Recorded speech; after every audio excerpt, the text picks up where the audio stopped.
Okay, നമസ്കാരം. നമ്മൾ മ്യൂസിയത്തിൽ നമ്മുടെ ഇഞ്ചോടിഞ്ച് പ്രോഗ്രാം എടുക്കാൻ വന്നപ്പോൾ നമ്മൾ അവിചാരിതമായി കണ്ടുമുട്ടിയതാണ്. നിങ്ങൾക്ക് എല്ലാവർക്കും അറിയാം, നമ്മുടെ ഗാംഭീര്യമുള്ള ശബ്ദത്തിന് ഉടമയായ ക്രിസ് വേണുഗോപാൽ, അദ്ദേഹത്തിൻ്റെ ഭാര്യയാണ് നമ്മുടെ കൂടെ ഉള്ളത്, ദിവ്യ മാഡം. കുറച്ചുനാൾ മുൻപ് സോഷ്യൽ മീഡിയയിൽ നിങ്ങളുടെ ആ ഒരു വിവാഹമൊക്കെ അങ്ങ് വലിയ തരംഗമായിരുന്നു. എന്താണ് ഇപ്പോഴത്തെ വിശേഷം? നല്ല വിശേഷമായി. അതൊന്നും ഇറങ്ങി കിട്ടി. എന്നാലും പങ്കാളി ഇടുന്നവർക്ക് കുഴപ്പമൊന്നുമില്ല, അവർ ഇട്ടുകൊണ്ടിരിക്കുന്നുണ്ട്. സന്തോഷം. സോഷ്യൽ മീഡിയയിൽ നല്ല കമന്റിന് നല്ല റിപ്ലൈ ആണല്ലോ കൊടുത്തത്. അല്ലാതെ കൊടുക്കേണ്ടി വന്നതാ, ആദ്യം ഉണ്ടാതിരുന്നു, പിന്നെ കൊടുക്കേണ്ടി വന്നതാ. പിന്നെ തോന്നി എന്തിനാണ് വെറുതെ കൊടുക്കേണ്ടി വന്നത്, അതിന്റെ കൊടുക്കണമെന്ന്. പക്ഷെ പിന്നെ കുറെ പേര് പറഞ്ഞു എന്തിനാണ് ഇത് പറയേണ്ടി വന്നത്. പക്ഷെ മോളെയൊക്കെ പറഞ്ഞു, പിന്നെ എന്നെയും മറ്റിനൊക്കെ ഒരുപാട് ബോഡി ഷേമിങ്ങും കാര്യങ്ങളൊക്കെ ചെയ്തുകൊണ്ട് പറഞ്ഞു പോയതാണ്. പിന്നെ എന്താണ് പറയുന്നവരങ്ങനെ പറഞ്ഞുകൊണ്ടേയിരിക്കും അല്ലേ. മനുഷ്യന്മാരില്ല കാലത്തോളം ഇതിന് ഒരു കുറവും ഉണ്ടാവില്ല, ഇത് തുടർന്നു കൊണ്ടേയിരിക്കും.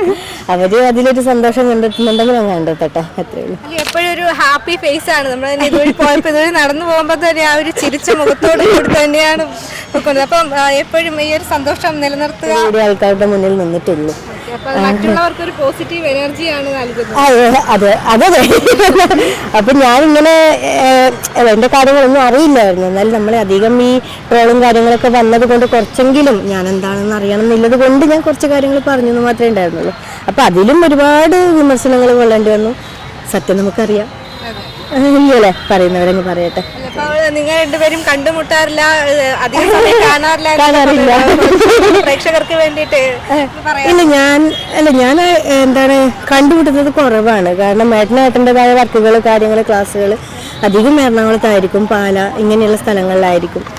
അപ്പം ഞാൻ എൻ്റെ എനിക്കിപ്പം വർക്ക് കുറവാണ്. എന്നാലും ഇപ്പോൾ സൂര്യയിൽ പുതിയ ആതിര എന്ന് പറഞ്ഞ സീരിയലുണ്ട്, സുഗമോദേവി, മാനന്തക്കോട്ടാരം, ഈ 3 സീരിയലാണ് ചെയ്യുന്നത്. അപ്പൊ ഞാൻ എന്റെ ഇതിലും കൊണ്ട് ഇങ്ങനെ പോകുന്നു. കാണും, ഞാൻ മിനിഞ്ഞാന്നുണ്ട്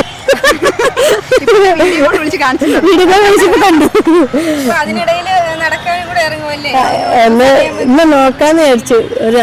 എന്താണ് തിന്നു കൊഴുത്തു എന്നൊക്കെ പറയില്ല, അതുപോലെ ഒന്ന് വണ്ണം വെച്ചപ്പോ ഒന്ന് ജസ്റ്റ് നടക്കാന്ന് എഴുതി. 5 റൗണ്ട് അടിച്ചപ്പോ ഏതും മതിയായി.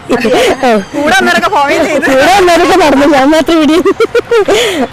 നമുക്കും നമ്മുടെ ചാനലിലും കണ്ടുമുട്ടിയതിൽ വളരെയധികം പരിചയപ്പെടാൻ പറ്റിയ സന്തോഷം, കണ്ടത് സന്തോഷം. വിഘ്നേശ്വര ചാരിറ്റബിൾ ട്രസ്റ്റ് ആശ്രയ സമ്മാന പെരുമഴ സീസൺ 2 എന്ന പദ്ധതിയുമായി നിങ്ങളുടെ മുന്നിൽ എത്തി നിൽക്കുകയാണ്. ഈ ഒരു പദ്ധതിയുടെ ഉദ്ദേശം നിർദ്ധരായ രോഗികളെ സഹായിക്കുവാനും വീടില്ലാത്തവർക്ക് വീട് വെച്ച് നൽകുവാനും മറ്റു കാരുണ്യ പ്രവർത്തനത്തിനും വേണ്ടിയാണ് ഈ ഒരു പദ്ധതി നിങ്ങളുടെ മുന്നിൽ എത്തി നിൽക്കുന്നത്. എനിക്ക് പറയാനുള്ളത്, നല്ലവരായ പ്രേക്ഷകരും ഈ ഒരു പദ്ധതിയിൽ പങ്കാളികളാകുന്നതിന് വേണ്ടി വിഘ്നേശ്വര ചാരിറ്റബിൾ ട്രസ്റ്റിന്റെ സമ്മാന കൂപ്പൺ വാങ്ങേണ്ടതാണ്. അതോടൊപ്പം VMTV ന്യൂസും വിഘ്നേശ്വര മീഡിയ TVയും ഒന്ന് സബ്സ്ക്രൈബ് ചെയ്യുക. എല്ലാവരും വിനീതമായിട്ട് താഴ്മയായിട്ട് പറയുകയാണ്, 1000 രൂപയുടെ ഈ കൂപ്പൺ എടുത്ത് ഞങ്ങളെ രക്ഷിക്കും.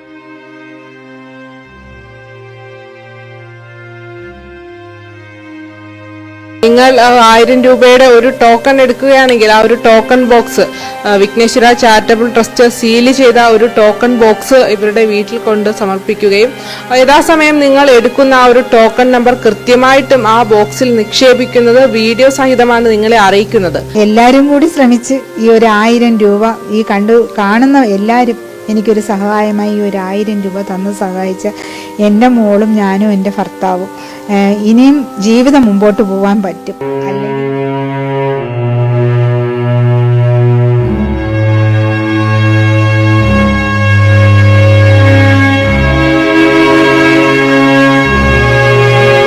അല്ലെങ്കിൽ നമുക്ക് നഷ്ടമാവാനേ പറ്റൂ. അത്ര ഉള്ള സ്റ്റേജിലാണ് മുമ്പോട്ട് പോകുന്നത്.